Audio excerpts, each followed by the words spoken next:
Hello students, welcome to rankers academy. आज अपन start करेंगे अपना next topic, that is refractive index. बच्चों, लास्ट क्लास तक अपन ने ये देखा था कि रिफ्रैक्शन क्या होता है, रिफ्रैक्शन का बेसिक देखा था। फिर अपन ने मीडियम के बारे में देखा था। मीडियम दो टाइप के होते हैं, rare medium and denser medium. फिर अपन ने ये देखा था कि कब लाइट बेंड कैसे हो रही है, रेयर मीडियम से डेंसर जा रही है तो क्यों बेंड हो रही है, डेंसर से रेयर जा रही है तो कैसे बेंड हो रही है। ये सारी चीज़ें अपन ने बेसिक देखी थी।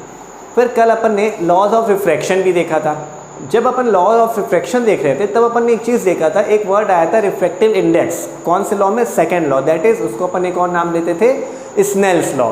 तो उस स्नेल्स लॉ में एक और आया था, एक टर्म आया था आपका रिफ्रैक्टिव इंडेक्स। तो वही रिफ्रैक्टिव इंडेक्स आज अपन डिटेल में पढ़ने वाले हैं, क्योंकि इसमें कई बार आपके बोर्ड एग्जाम में या किसी छोटे NTSE वगैरह कॉम्पिटिशन वगैरह में आपके 1 मार्क्स के क्वेश्चन आ जाते हैं डायरेक्ट, इसलिए ये टॉपिक बहुत इंपॉर्टेंट होता है न्यूमेरिकल पॉइंट ऑफ व्यू से। तो अपन देखते हैं रिफ्रैक्टिव इंडेक्स क्या होता है। बच्चों समझिएगा, रिफ्रैक्टिव इंडेक्स वो क्वांटिटी है, वो चीज़ है किसी भी मैटर के लिए, किसी भी सब्सटेंस के लिए, जो ये चीज़ बताता है कि कोई भी लाइट जब वो एक मीडियम से दूसरे मीडियम में ट्रेवल कर रही है तो कितनी बेंड होगी। तो अपन अगर डेफिनेशन की बात करें तो क्या हो गया आपका, the factor which decides the amount of bending, यानी कि एक ऐसा फैक्टर है जो कि बेंडिंग के अमाउंट को डिफाइन करता है। किसकी bending? When the bending of light, when the light passes from one medium to another medium, जब आपकी लाइट एक मीडियम से दूसरे मीडियम में ट्रेवल करती है। क्योंकि अपन ने देखा था कल, अपन ने एक एक्टिविटी भी करी थी एक क्लास में, अपन ने पेन इंसर्ट करके, तो वाली एक्टिविटी में अपन ने देखा था कि जब पेन ने अपन इंसर्ट किया तो पेन शिफ्टेड दिख रहा था। तो ये क्यों हो रहा है? तो अमाउंट ऑफ बेंडिंग कौन डिसाइड करता है? आपका रिफ्रैक्टिव इंडेक्स। जनरल टर्म में समझ में आ गया होगा आपको कि refractive index is nothing, it is a factor which decides the amount of bending. कौन सी लाइट कितनी बेंड होगी, वो चीज़ आपका रिफ्रैक्टिव इंडेक्स शो करता है। अगर मैथमेटिकली समझे तो मैथमेटिकली क्या होता है, अच्छा, जो बेंडिंग हो रही थी वो अपन ने उसका कॉज, रिफ्रैक्शन का कॉज अपन ने कल क्या देखा था? लाइट की स्पीड का चेंज होना। जब लाइट एक मीडियम से दूसरे मीडियम में ट्रेवल करती है तो उसकी स्पीड क्या होती है? चेंज होती है। तो समझिएगा यहाँ पे कि लाइट की स्पीड एयर और वैक्यूम में अपन को पता है क्या होती है, एक कांस्टेंट होती है जिसको अपन बोलते हैं 3 × 10⁸ मीटर पर सेकेंड। कितनी होती है? 3 × 10⁸ मीटर पर सेकेंड। ये होती है आपकी speed of light in air और वैक्यूम, अपन को पता है। तो ये जो स्पीड है लाइट की, कहाँ है? एयर और वैक्यूम में। तो इसके साथ यदि अपन किसी मीडियम की लाइट की स्पीड को कंपेयर करते हैं तो वो क्या कहलाता है? आपका रिफ्रैक्टिव इंडेक्स। या दूसरे टर्म में बोले मैथमेटिकली अगर अपन देखें तो ये रेशियो है, क्योंकि ये यूनिटलेस क्वांटिटी है और रेशियो अपन के क्या होते हैं? यूनिटलेस क्वांटिटी होती है। किसका रेशियो है? It is the ratio of speed of light in air और vacuum to the speed of light in medium. यानी कि एयर और वैक्यूम में लाइट की स्पीड अपॉन मीडियम में लाइट की स्पीड। यानी यहाँ पे जो आपका C है वो है क्या? ये वाला C, speed of air and light, speed of light in air और वैक्यूम। नेक्स्ट है आपका C है आपका speed of light in medium, किसी भी मीडियम में आपकी लाइट की स्पीड।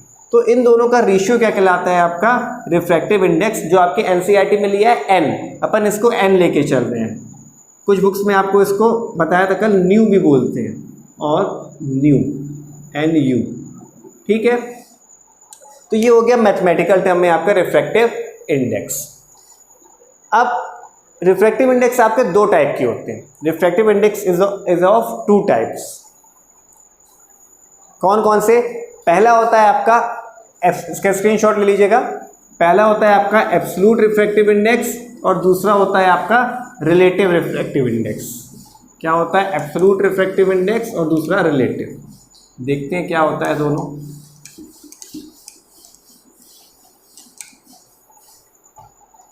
दो टाइप के होते हैं। फर्स्ट है आपका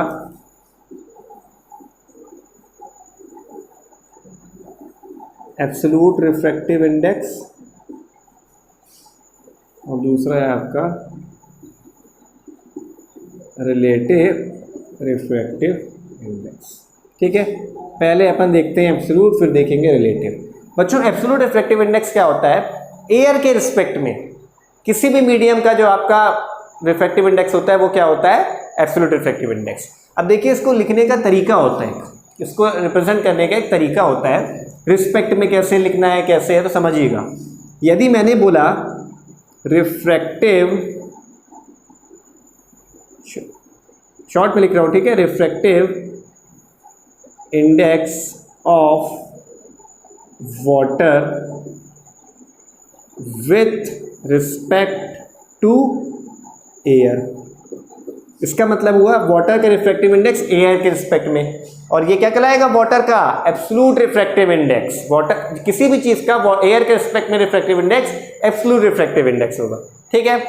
अब यहाँ पे अपन ने वाटर का निकाला है, वाटर का रिफ्रैक्टिव इंडेक्स निकाला है एयर के रिस्पेक्ट में, तो ये absolute refractive index of water होगा, ठीक। इसको लिखेंगे कैसे, देखिएगा, म्यू से लिख रहे हैं अपन, ठीक है, या कुछ भी ले सकते हैं। इसको ऐसे लिखते हैं ए म्यू जी, यानी कि समझिएगा ए म्यू डब्ल्यू, ग्लास नहीं वाटर लिया ना अपन ने, तो इसको ऐसे पढ़ते हैं refractive index of water with respect to air. यदि मैंने लिया है रिफ्रैक्टिव, जैसे मैंने जी लिखा था, refractive index of glass with respect to air, तो उसको लिखेंगे अपन ए म्यू जी। ये क्या हो गया आपका, ये वाला, इसको अपन लिखेंगे refractive index of glass with respect to air, या इसी दोनों को अपन बोलते हैं एब्सोल्यूट रिफ्रैक्टिव इंडेक्स। किसका किसका, ये हो गया वाटर का और ये हो गया आपका ग्लास का, ठीक है ना।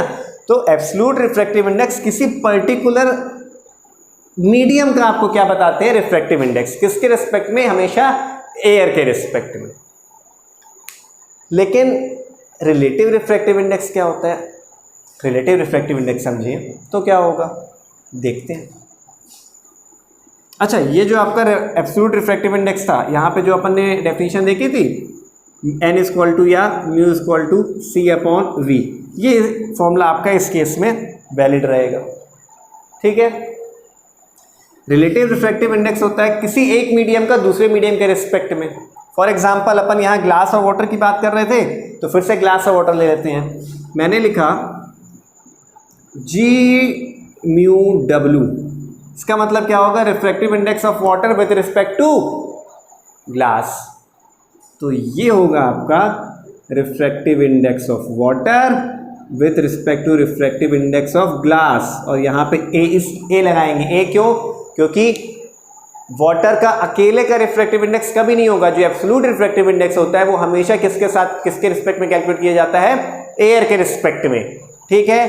तो यहाँ पे जो आपका जी म्यू ए है, जी म्यू डब्ल्यू है, इसका मतलब है आपका रिफ्रैक्टिव इंडेक्स ऑफ, लिख देते हैं यहाँ पे, इसका मतलब है आपका refractive index of water with respect to glass.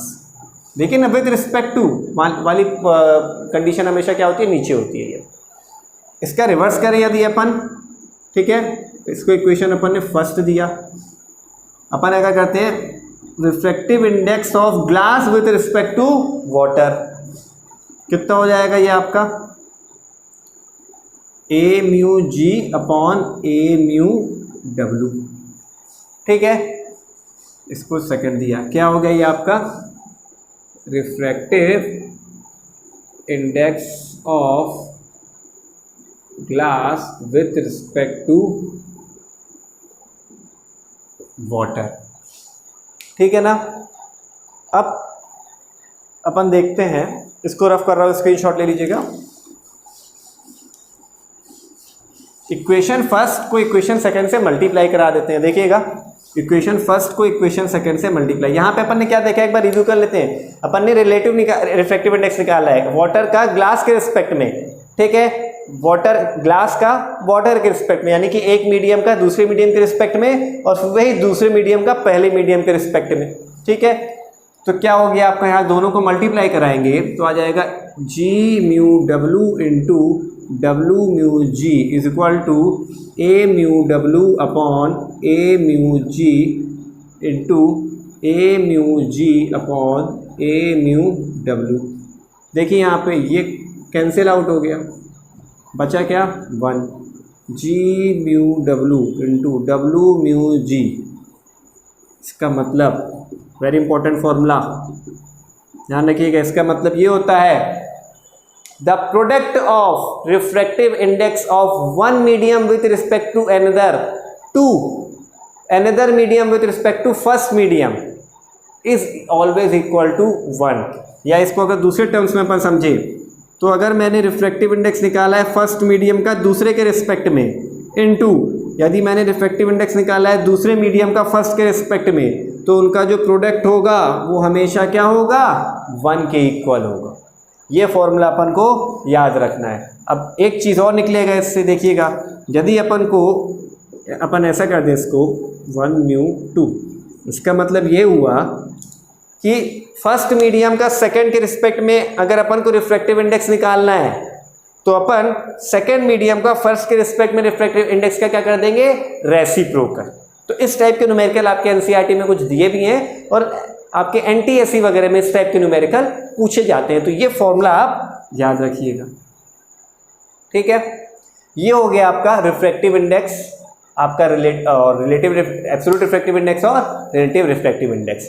अब रिफ्रैक्टिव इंडेक्स से एक चीज़ और क्लियर होती है, रिफ्रैक्टिव इंडेक्स से एक चीज़ और क्लियर होती है कि आपकी मीडियम के बारे में। तो रिफ्रैक्टिव इंडेक्स क्या बताता है, समझिएगा। रिफ्रैक्टिव इंडेक्स जिसका जितना ज़्यादा होगा वो मीडियम उतना ही ज़्यादा डेंस होगा, वो मीडियम उतना ही ज़्यादा डेंस होगा। फॉर एग्जांपल डायमंड के रिफ्रैक्टिव इंडेक्स कितना होता है, अराउंड 2.4। कितना होता है, 2.4।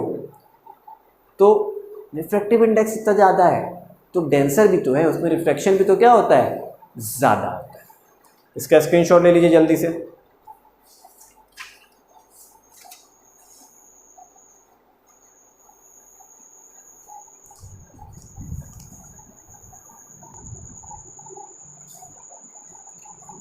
अब आपके जो एनसीईआरटी में दिया हुआ है उसको देखते हैं।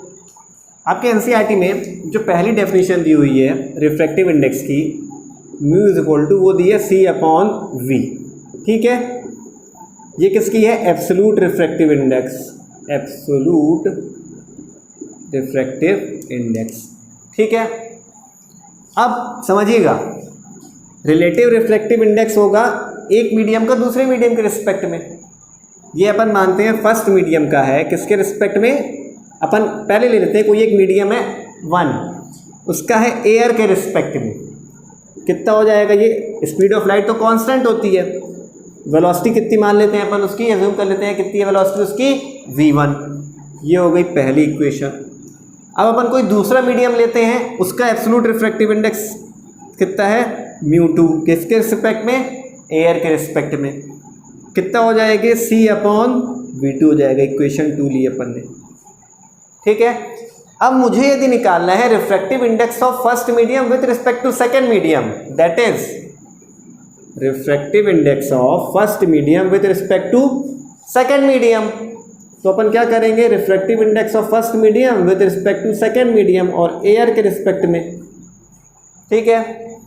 तो ये आ जाएगा 2μ1 is equal to refractive index of first medium कितना है, इक्वेशन फर्स्ट, यानी कि C/V1 होल अपॉन में C/V2, ठीक है। कितना हो जाएगा आपका ये 2μ1, कितना हो जाएगा, C कैंसिल हो जाएगा, ये ऊपर चला जाएगा तो आ जाएगा V2/V1। ये हो गया आपका relative refractive index of medium 1 with respect to 2, यानी कि फर्स्ट मीडियम का refractive index with respect to second, आपका ये आ गया एक अनदर फॉर्मूला। यानी कि यदि आपको फर्स्ट मीडियम का रिफ्रैक्टिव इंडेक्स निकालना है, रिलेटिव रिफ्रैक्टिव इंडेक्स किसके रिस्पेक्ट में, सेकंड मीडियम के रिस्पेक्ट में, तो अपन क्या करेंगे, रेशियो निकालेंगे किसका, velocity of second medium with respect to velocity of first medium. तो ये वाला जो पोर्शन है आपका एनसीईआरटी में दिया हुआ है, वहाँ पे आपका म्यू नहीं लिया है, वहाँ पे आपका N12 और N21 लिया, ध्यान रखिएगा। Refractive index of first medium, इसको कैसे रीड करते हैं, refractive index of first medium with respect to second, देखिएगा इस वाले को कैसे रीड करते हैं, इधर पे देख लीजिएगा, N12, इसका मतलब हो जाएगा refractive index of medium 1 with respect to 2, opposite कर देंगे n टू 1 तो इसका क्या हो जाएगा opposite, refractive index of medium 2 with respect to 1। तो ये हो गया बच्चों रिफ्रैक्टिव इंडेक्स के क्वेश्चंस। ठीक है, सॉरी आपका कॉन्सेप्ट। अब एक सिंपल सा क्वेश्चन लेते हैं, स्क्रीनशॉट ले लीजिएगा, इसका नोट्स में लिख लीजिएगा, नोट्स कंपलसरी हैं। NTSC अगर इसके क्वेश्चन अक्सर पूछे जाते हैं और आपको पता होना चाहिए कि NTSC एक एग्ज़ाम बहुत अच्छा एग्ज़ाम है, 9th में आपको देने को मिलेगा। स्कॉलरशिप रहती है, बहुत ही अच्छी स्कॉलरशिप रहती है। मैंने बोला कोई भी एक क्वेश्चन ले लेते हैं कि one mu two equal to दिया है 3/2, सेकेंड मीडियम का फर्स्ट मीडियम के रिफ्रैक्टिव इंडेक्स दिया है 3/2। आप फाइंड करो फर्स्ट मीडियम का सेकेंड मीडियम के रिस्पेक्ट में रिफ्रैक्टिव इंडेक्स। जल्दी से करिए, जल्दी से करिए। कर लिया होगा आपने, कितना आ रहा होगा 2/3। सिंपल सा बताया था, यदि अगर अपन को सेकेंड मीडियम का फर्स्ट के रिस्पेक्ट में दिया है और फर्स्ट का सेकेंड के रिस्पेक्ट में निकालना है तो सिर्फ और सिर्फ क्या करना है, रेसिप्रोकल पलट देना है उसको। ठीक है, ये हो गया आपका एक, इसी टाइप के क्वेश्चन आपके सिंपल से एग्जाम्स में पूछता है। और जो आपके क्वेश्चंस हैं, क्वेश्चन वाला सेशन जब करेंगे, न्यूमेरिकल वाला सेशन, तब अपन वहां पे इसको डिटेल में कंप्लीट करेंगे। तब तक के लिए टेक केयर। नेक्स्ट टॉपिक अपन देखेंगे अपन का रिफ्रैक्शन थ्रू ग्लास स्लैब।